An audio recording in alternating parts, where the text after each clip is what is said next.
Hey, welcome to the Steel Lodge. Today we'll be testing out the PS2 emulation on the Steam Deck. Now, to set up the emulator, I just used EmuDeck, and I have a video going over how to do that. We'll be covering some pretty iconic PS2 games today, and just a warning that I'm capturing this on my external monitor, and I do have the performance stats pulled up, so there's going to be a border around each of the games here because the way I have the emulator set up, I didn't tweak anything, so it's trying to fill the screen on the Steam Deck, I'm pretty sure, which makes it not scale the best to my 1440p monitor. Let's just jump right into it. Alright, here we have Jak and Daxter, the Precursor Legacy, the first game out of all of them on the PS2. Naughty Dog has come a long way since this game.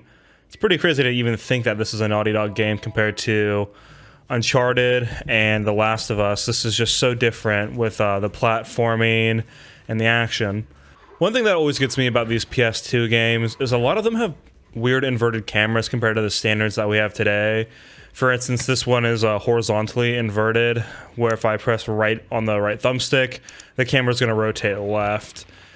Back then that was more standard, but now that's definitely different. And doing things like pressing the Y button here on my Steam Deck, and it'll bring up that magnifying glass, so I'll do that by accident a couple times. Performance-wise, in the beginning, I was having some stutters and problems, but I think this is one of the games that I've tested that's more consistent overall with the frame rate, hitting a solid 60 FPS. And this is just the beginning part of the game too. So as far as performance graphs go, I have everything pulled up here so you can see every thread, every core, you know, the GPU, the hertz, what like a clock speed it's running at, same with the CPU. And it does seem like for basically all of these games, the main problem is going to be that your CPU, maybe one core, is getting hit too hard, and that's going to cause the game to stutter a bit if there is performance problems at all. But most of the games I've tested do run pretty good, but there are some that we'll check out later today that do have performance problems here. One kind of interesting thing here too is if you look out in the distance, you can tell, you know, where maybe the quads are that are getting textured here. You can see that they kind of pop in and out color-wise in those big squares. I don't mind that too much. I don't think it was probably that way in the original. It might have been, but here on the Steam Deck, it's not that big of a deal to me, honestly. Now, I've actually never played the Jak games after this one. I only ever played the original one.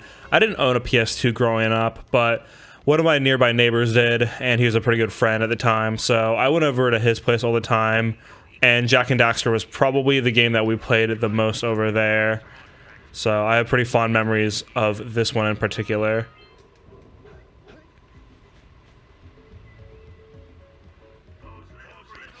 One other thing about a lot of these PS2 games that, you know, going back and playing them now, they have so many unskippable cutscenes like this where if, you know, I hit start, it just pauses the game.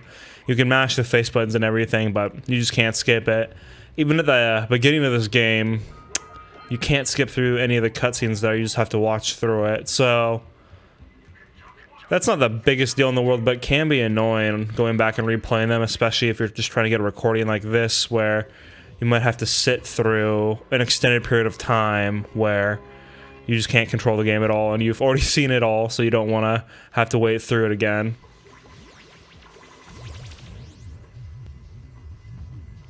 So overall here, you see the graphs and the performance. It's pretty solid 60 FPS the whole time, and I do have the battery life pulled up also, and we're getting pretty good battery life here left over on the Steam Deck from where we're at right now. So I wouldn't say running a lot of these games at 60 FPS through the emulator is too demanding because they don't use your GPU a ton. Like our GPU is at a low clock right now and it's not even being used that high percentage wise. And for the CPU, not that many of the threads are being pushed too hard, but every now and then one of the threads will bounce up to around 100% like right here. And when that happens, that's when we drop below 60 FPS from what I've seen. This is another one of the cutscenes where I really wish I could just jump through this because I've seen it a few times, but I just have no control over it right now. I think modern games have got better with that, allowing users to just skip right through these kind of cutscenes You know, for games that I've played through the first time, I usually never really skip the cutscenes or dialogue unless it's just way too much, but for something like this, it'd be really nice. There's a little bit of a slowdown there. I'd always be down for a full-blown remake of this game too. I honestly really enjoy this game, and just seeing it with modern graphics. I think there is a version on the PS4 that's updated, but I'm talking like fully redone in a modern engine. I think that'd be really great, and kind of, you know, going back to Naughty Dog's roots and seeing that versus where they are now with, you know, nearly photorealistic graphics with some of their games and much more serious tone. This is a lot more goofy and lighthearted. Like I mentioned in the beginning, I've never really played Jak 2 or Jak 3, so let me know in the comments below if you played all these games, which one you prefer the most.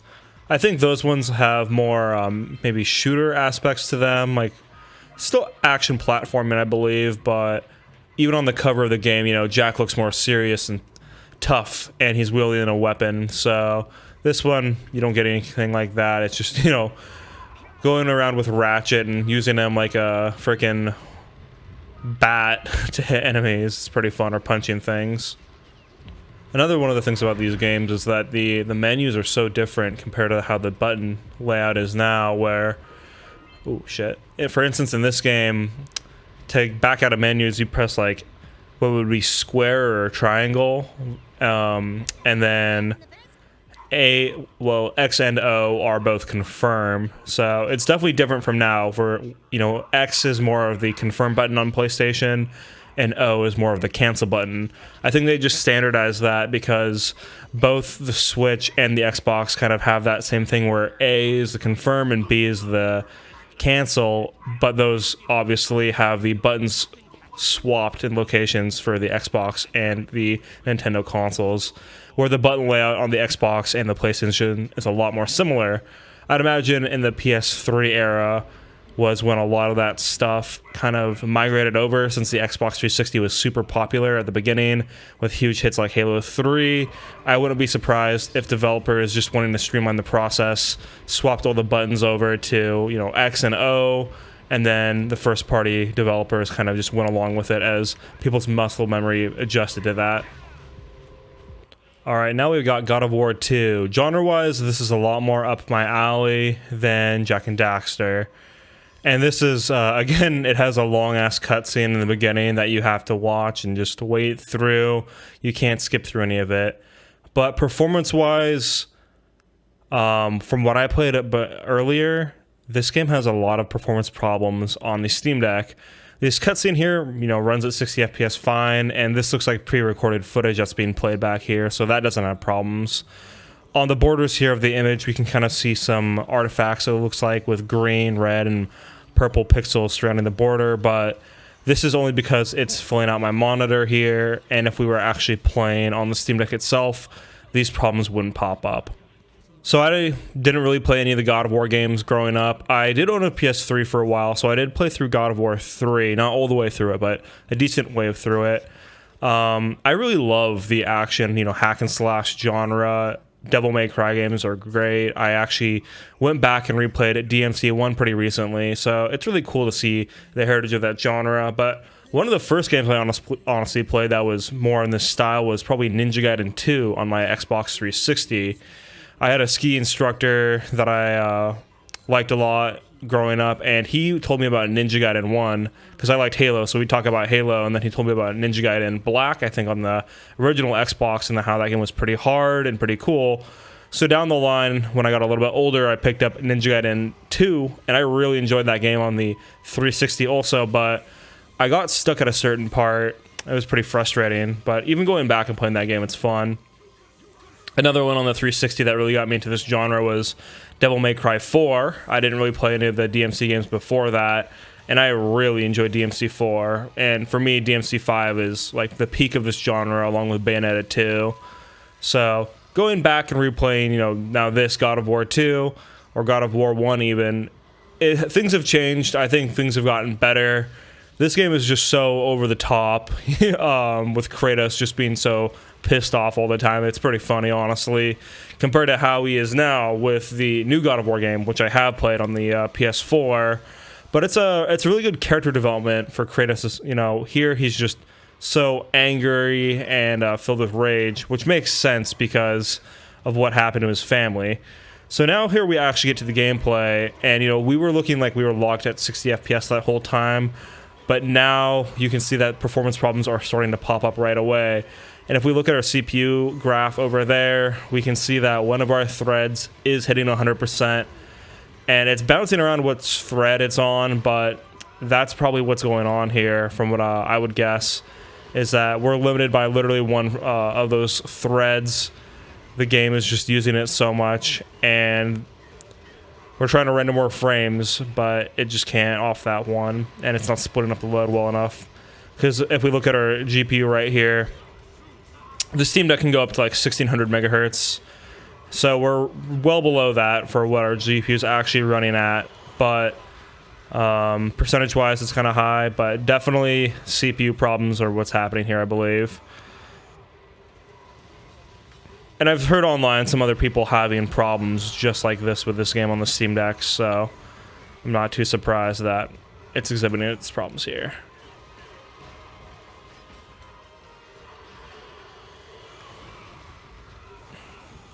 Pretty cool that the Colossus of Rhodes, pretty awesome figure, is just in the background this whole time. That's one thing that God of War did really good, is just having these huge set pieces in the background or even during boss fights. Like, the start of God of War 3 is pretty crazy, and I remember when that game came out, I thought it just looked like the best looking game visually ever, but I was an Xbox kid growing up, and I had a 360, so I didn't get a PS3 till near the end of its life cycle, but getting around and playing that later on, it still looked incredible. Yeah, so just well below 60 FPS this whole time, hanging closer to, 50 FPS. And for some of these games, obviously on the Steam Deck, you can set custom refresh rates. So setting it down to something like 40 FPS, unfortunately, from what I tested, that didn't work the best because these games will just actually slow down completely if you do something like that. I am running my PCX2, or whatever the name of the emulator is, at basically this default settings that I don't know if I can grab this guy here. The default settings that EmuDeck does when you install it, so I don't know if I can actually set the frame rate differently, where maybe I can disable VSync in there and just enable it on the Steam Deck only and have it lock frame rate that way. But I think slowdown is probably going to happen for most games if you go below that 60 FPS cap for the emulator.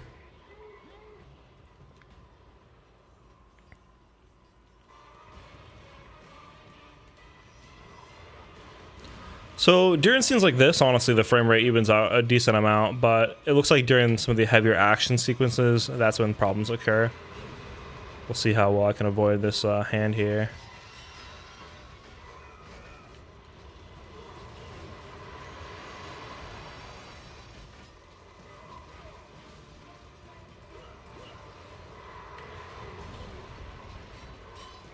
Looks like we get iframes on the dodging.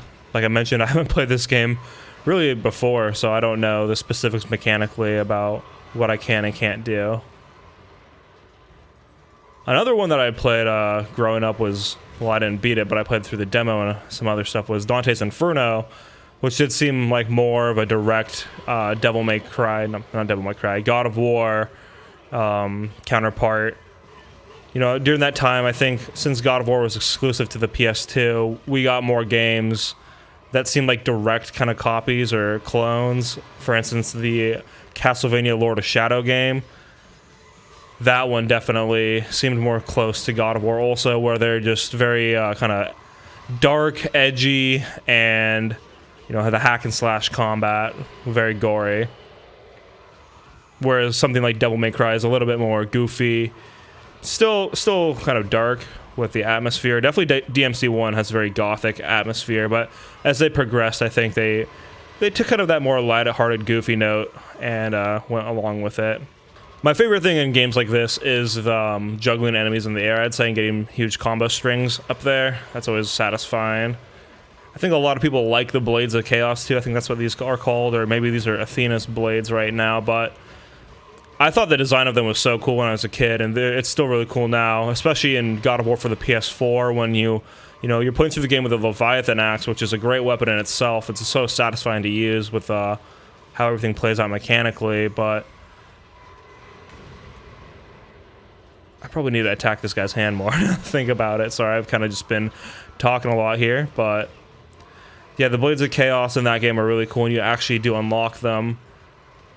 Here they kind of, you know, the screen shakes to give you that feeling of impact, but I always felt like that was one thing where the impact of the weapons didn't feel the most significant since they're on chains. Maybe like the feeling connected to what you're actually hitting is a little different because your blades can just sweep through so many enemies at once, but I think in the newer God of War game, they've done a lot better job with things like this.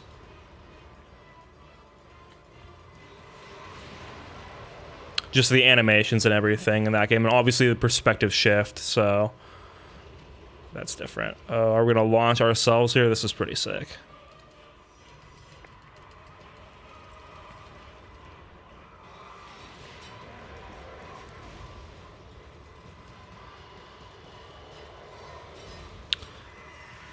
So I'm pretty sure in the first game, correct me if I'm wrong in the comments below, but you fight Ares and you kill him because he made you kill your family, and that's why Kratos has white skin, because the ashes of his family are bound to his skin. And then I'm assuming in this game, you know, in the end of the first game, you become the God of War actually, and then in this game, I'm not actually 100% sure what is going on plot-wise. But I could be wrong too, because I think there's also, is that a PS2 game? The God of War Ascension. Maybe that covers more of the backstory for Kratos. So I'm not super sure about the finer plot details on this part of the game. Oh, and it looks like, let's see back here. So it looks like I found one of those, you know, things that God of War was known for back in the day. I didn't know that I'd run into something like that fast in this game, but obviously I can't show something like that on YouTube very easily without having a problem. So I'll just skip past it, and we'll actually go ahead and jump into the next game here. But it's fun going back and checking this game out, especially with how different Kratos is now versus how he was in the past here. But it's nice to see that character arc. Alright, now we have Shadow of the Colossus. This is one that I played on the PS4, didn't beat it, but I really enjoyed the remake of it. Really well done by Blue Point. Captured the essence of the original just almost exactly, but just did, you know, better graphics. And even the PS2 version of this game looks really good for its time. But already here, we are seeing some pretty significant performance problems, and we're just in an opening cutscene here, so hopefully things smooth out, but we'll see how it goes. I'm guessing, I'm pretty sure from what I've heard actually, is that this game had some performance problems on the PS2, which makes sense to me. Oh my god, look at that frame time graph right there, that is not good. But I heard it had some pretty bad performance problems on the PS2 also.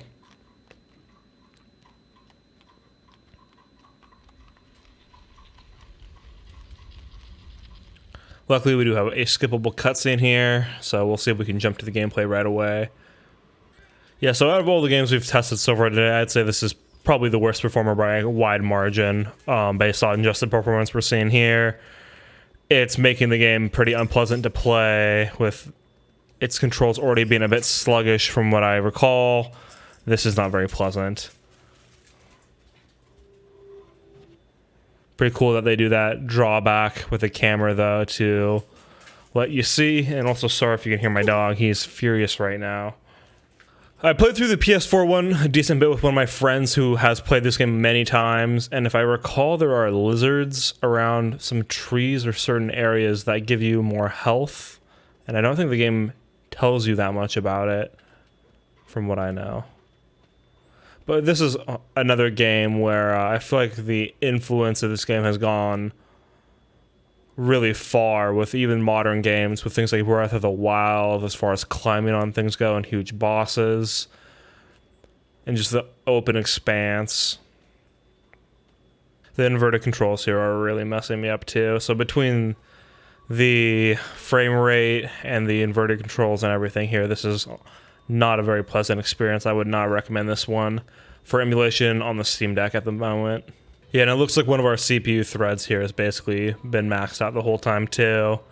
One of the things regarding Breath of the Wild in this was the stamina system, or how long you can climb on something for. It was pretty similar from what I thought.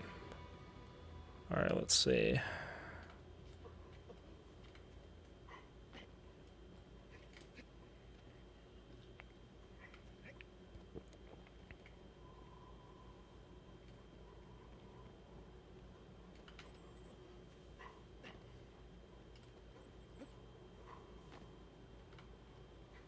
I'm really glad that Bluepoint did a remaster of this game. It'd be nice if we got a PS5 patch to make it run even better on there, because this game is just so unique and really something to experience.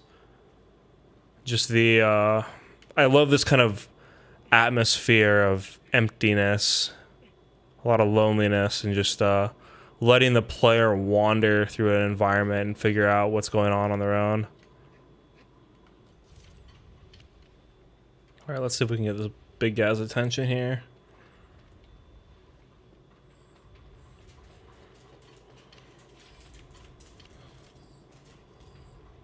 I don't remember how to fight a lot of these bosses, because for this game, basically, you have to figure out the specific way to fight one of these guys, and they're all a puzzle. For this one, I'm pretty sure I want him to fall down, maybe, and then I climb up his back. I know that much from what I can see here. Hey, it's okay, buddy.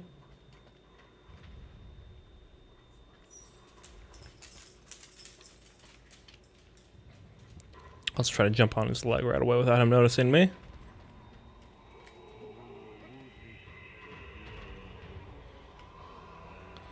Okay, so that's how it reveals vitals. I remember there being spots that appear on the Colossus that you can stab with your sword crawling up this guy. Oh, that's not what I want. I want a sword. All right, let's go. I need to get out into the sunlight, I think, for this to work, though.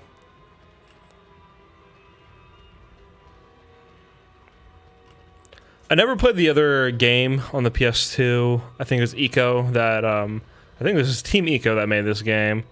Then obviously they have the other game. I think it's called The Last Guardian. Okay, how do I hold my sword up? There we go. Okay, so it looks like on the head.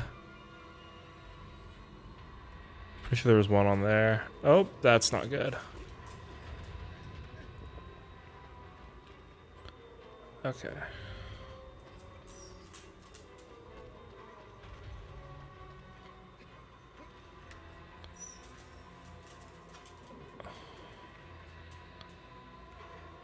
So we gotta stab him while he's... Here we go.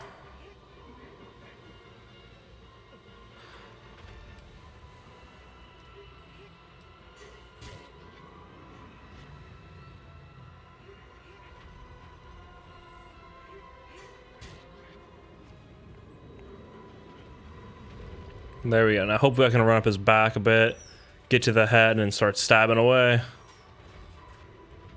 Oh man, I need to get up there before my stamina runs out. He might shake me off here. I gotta get on this platform on his back so I can recover that stamina. Come on. There we go. Oh, nope. That was rather unfortunate. And then I got stepped on. Well, it just goes that way sometimes. Overall, I don't like this on the Steam Deck. The frame rate's really bad. Makes the whole experience suffer quite a bit. If you can lock it down to about 30 FPS, I think it'd be a lot better experience than you have right here. Alright, here we are with Ratchet and Clank now, the first one. And it's pretty wild that Insomniac is still making Ratchet and Clank games. There are so many of them on all PlayStation platforms, you know, from PS2 onwards. And the one on the PS5 looks so good graphically, and that game's just a blast. It's pretty straightforward, but still a blast to play.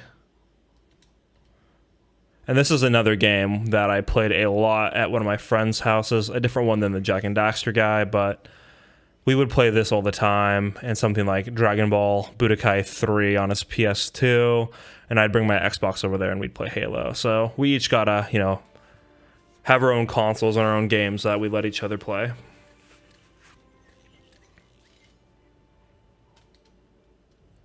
Wow, we finally get to skip a cutscene for once in a game. Actually, a couple cutscenes. So You know, I don't think the plot line in these games is anything that anybody cares about too much. It's more about the gameplay. The plot is pretty fun with the characters, and this is another one where the cameras are actually inverted on both axes, so I'm definitely going to be having some camera difficulties initially here, but performance-wise, we're looking pretty good right now. I do see one of our threads is getting pretty close to hitting 100%, but we're not touching it yet, so there's a slowdown right there. First slowdown though. Otherwise, we're looking pretty good for 60 FPS. Definitely seems like it's going to be a better experience than God of War 2. Yeah, so I actually don't know which one of these games I played growing up. I think it was probably the original, and then I think there was at least 3 games on the PS2.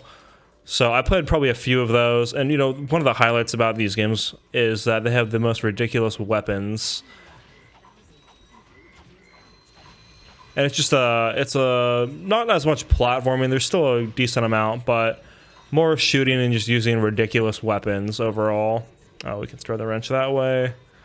So I'm looking to grab one of the funky guns here as soon as I can, but you know, usually they start you off pretty vanilla, and then as you go along, you get some crazier stuff, and the guns have some pretty fun upgrade paths.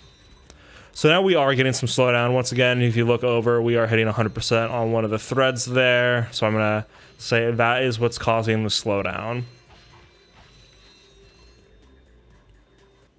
I'm really hoping that they can optimize this emulator a little bit more to squeeze that extra bit of performance out for the Steam Deck. I'm pretty sure the developers of this emulator got their hands on a Steam Deck, so it'd be nice if we could squeeze a little bit more out and hit 60 FPS all the time and not really have to worry about any of these slowdowns that we're seeing right now, because we're so close, honestly, to that just smooth 60 FPS in basically all the games that I've tested. But even, you know, if you want to, you could lock it down to 30 FPS and probably really consistently hit it there.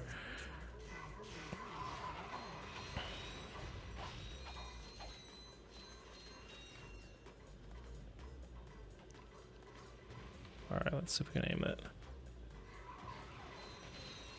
So what are people's favorite Ratchet and Clank games on the PS2? I honestly don't know, because I didn't play them a ton. I played them a decent amount, but just here and there, and not actually like a full playthrough of one of the games growing up. So I think I played through one of the ones on the PS3 when I had it, but the only one that I've definitely played through all the way is the one on the PS5, which I really enjoyed. I don't think any of the games are too long, but I don't think you would need a game like this to be super long. Let's see, cutscene performance here looks pretty solid also. So it looks like a lot of the times when we have performance problems in these games, it's more in the actual gameplay than in cutscenes like this that are in engine. It's really cool to see how far the graphics have come to from this to now, where Ratchet looks pretty primitive here, but in the latest game on the PS5, honestly, he looks basically like an asset you'd see out of a animated movie, where he has strands of fur. They're all very distinct, and you know, with the ray tracing, you can see all the reflections going off Clank. Even though they're a little bit low resolution for the ray trace reflections, they still look good. Another cool thing that they did too for the PS5 version is that it has a 40 FPS mode, since a lot of TVs now have 120 FPS. You know, being able to lock it to 40 FPS since it goes evenly into there is nice. That way you get a little bit more of that performance and still have that graphical quality. I played the game though in performance mode. I think performance ray trace mode on the PS5. I wanted the 60 FPS performance. I really, you know, care a lot about frame rate. On handheld, I can be more lenient about it, and I think 40 FPS is totally an acceptable frame rate to play at, honestly. It's when you start getting down to 30 FPS, unless it's something like Fire Emblem, where I love the game too much, and it's turn-based, so I can suffer through it. But you know, that game has performance problems on the Switch too. All right, we're out in a bit more of an open area now, so we can run around a bit and see how things go here. Definitely want to buy the flamethrower I just saw there, but don't have enough bolts yet, so we'll work on getting that.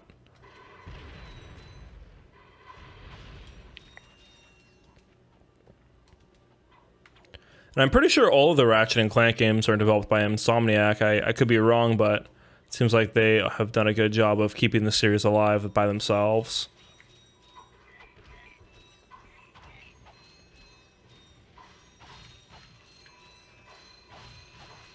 Trying to remember like a distinct gun from one of these games on the PS2 era one that was fun. I think there's one that shoots out some little minion guys that you can have torment enemies. We are getting some performance slowdown here. Hopefully it's just when we walk into this area initially, and then when we, you know, keep going through it, it'll even out. Yeah, it looks like it already has evened out a bit.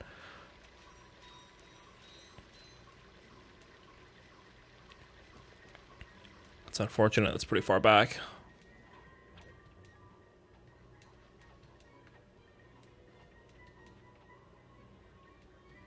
Oh my goodness. I wish I could jump while I was sliding down like that. My dog is resting on my arm right here, if you can see his head right here. So it's making my dexterity a little bit worse. I'm going to blame it on him. For a lot of people, me playing through these games might be infuriating because they've played them so many times and they know all the shortcuts and all the ways to get through the level the fastest. But for me, a lot of these games are actually first-time experiences here. Or not first-time experiences, but it's the first time in a long time, and I haven't played through them a ton since they weren't my thing growing up. But if you gave me Halo, you know, Halo 1 or Halo 2, I could walk my way through all those levels pretty easy. Definitely getting some interesting frame time performance there. Pretty stuttery and not smooth feeling. Even right here, it feels pretty strange. So this one doesn't seem like it's quite as consistent as Ratchet and Clank. This is Ratchet and Clank. Not as consistent as Jak and Daxter, but it does seem like it's better than God of War.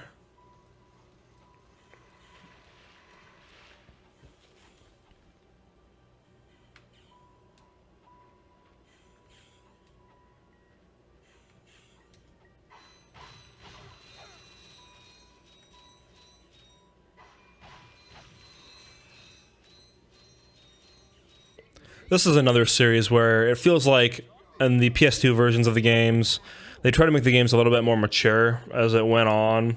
From what I know from the cover art, at least, that's what it seemed like. I still think they're pretty goofy and lighthearted, but I think that Sony or the people producing the game probably wanted the game to try to age with the audience so that they kept the people that played the original one coming back and wanting more from the genre while not feeling like it's still a game meant for kids or something like that. Some of these are unskippable cutscenes right now, like this one, I can't jump through it. But audio-wise, I haven't really heard any audio glitches in any of the games that we've played today so far, but this guy on the left, I actually recognize him from the Rift Apart game. I'm sure he comes up in quite a few of the games. There's a good amount of characters, I think, in Ratchet and Clank that, you know, persist throughout the whole entire franchise. But I think on the PS3 or the PS4, I think it was the PS4 generation, wasn't there a kind of reboot game where they rebooted the series to go along with the animated movie they had? Because it seems like the Ratchet and Clank Rift in Time is more closely like following that game than maybe any of the stuff that happened in the PS2 ones. But I think the PS4 one's more of a remake of this game, but I think they reworked some things from the story and just other aspects. Let me know. Alright, now we're checking out the last game today, and that's Metal Gear Solid 2: Sons of Liberty. I've heard a lot of really good things about this game.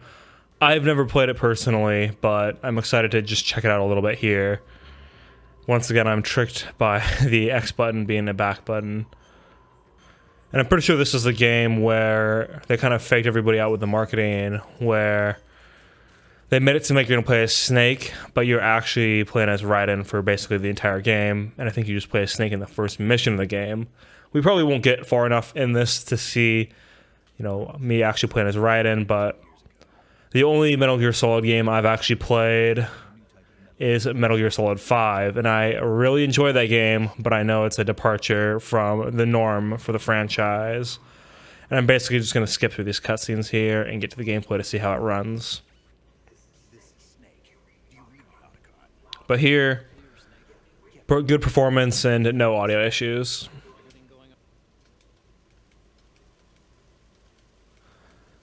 Yeah, MGS2, the main reason I really enjoyed that game was the gameplay was just so phenomenal in my opinion that I loved it. I did enjoy the first half of the story and some of the later stuff, but you could definitely tell that Kojima got, you know, cut off from the team there.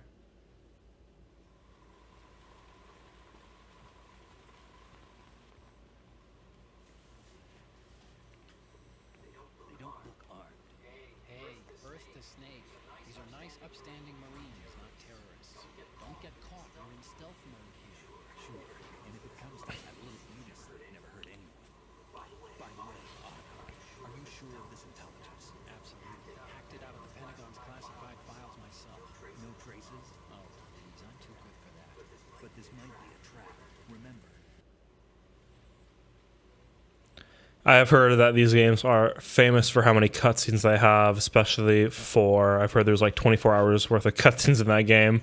I don't know the specifics, but, you know, Kojima loves movies, and game cinematics are pretty close to that at this point.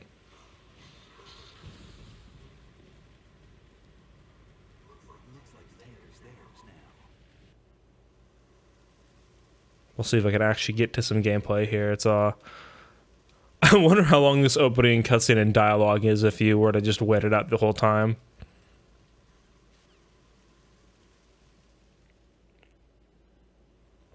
Alright, here we go. So things are looking pretty good right off the bat. I do not know any of the controls for this game, so I expect to make quite a few mistakes here. Okay, wow, there we go. I wish there was a way for me to just crouch and walk. There probably is, but when I hit X, I just go prone when I move. Let's see if I can take this guy out here.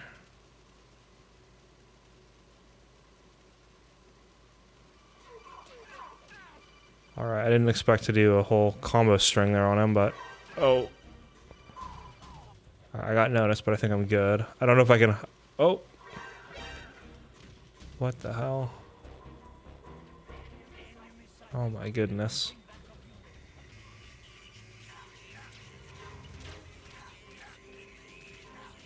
Yeah, sorry if this gameplay is going to be more frustrating to watch, because I've never played this game before, so it's probably going to be a little brutal. Okay, he's asleep now.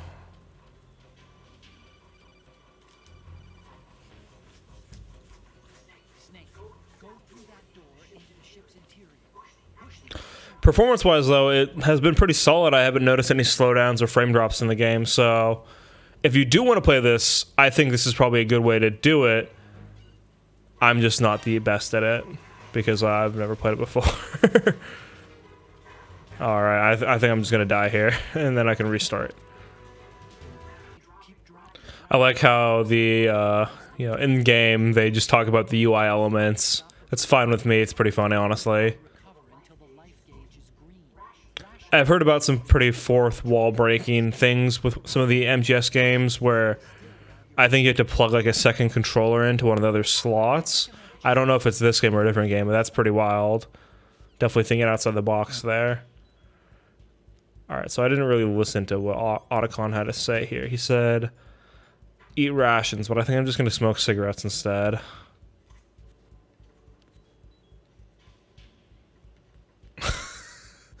Well, at least the enemy is kind of... Oh my goodness.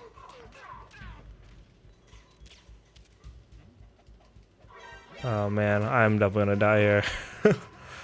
Having a rough one. But performance overall, that's what we're here for mainly. It seems really good in this one, so...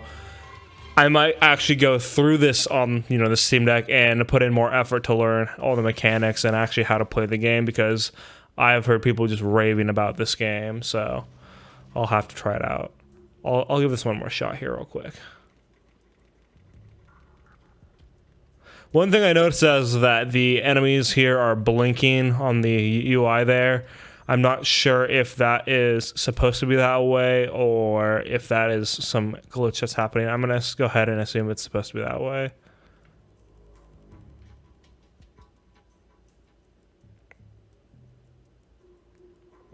Interesting that there was a cutscene that time versus last time there was nothing. I'm just trying to like shoot around this corner though. There we go. And it looks like the stealth darts or the sleeping darts work a lot faster. All right, now I got to figure out if I can lift this guy up.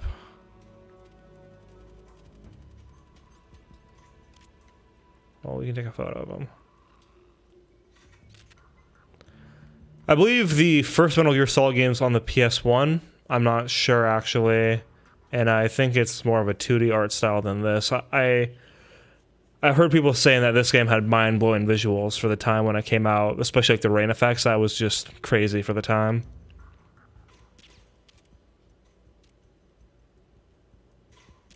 Okay, so that doesn't work.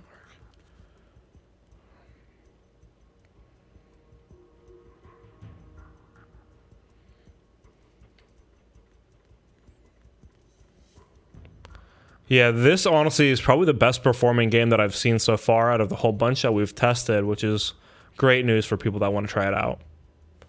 But I'm going to go ahead and wrap it up here. Overall, the emulation performance was pretty good here. There are some games like Shadow of the Colossus where the performance is really bad, but luckily we have some ones that run really good with like MGS2. From what I've heard, Dolphin does run quite a bit better than this emulator on the Steam Deck. That one has a lot more development time behind it, so it makes sense. I do intend to check out quite a few more PS2 games here because on the Steam Deck, it really seems like a case-by-case basis. There is a website for this emulator covering game compatibility, but on the Steam Deck, it just seems like you have to test that out and see how it goes. So I'll be covering quite a few more PS2 games here, and I also intend to cover some GameCube games also to see how they all run. If you also want to see more Steam Deck videos with PS2 emulation, check out Graves' channel. I'll put it in the description below. He does a lot of videos just covering different games and emulation on the Steam Deck as well. Thanks for watching the video. If you like it, make sure to subscribe and stay tuned to the Steel Lodge. Later.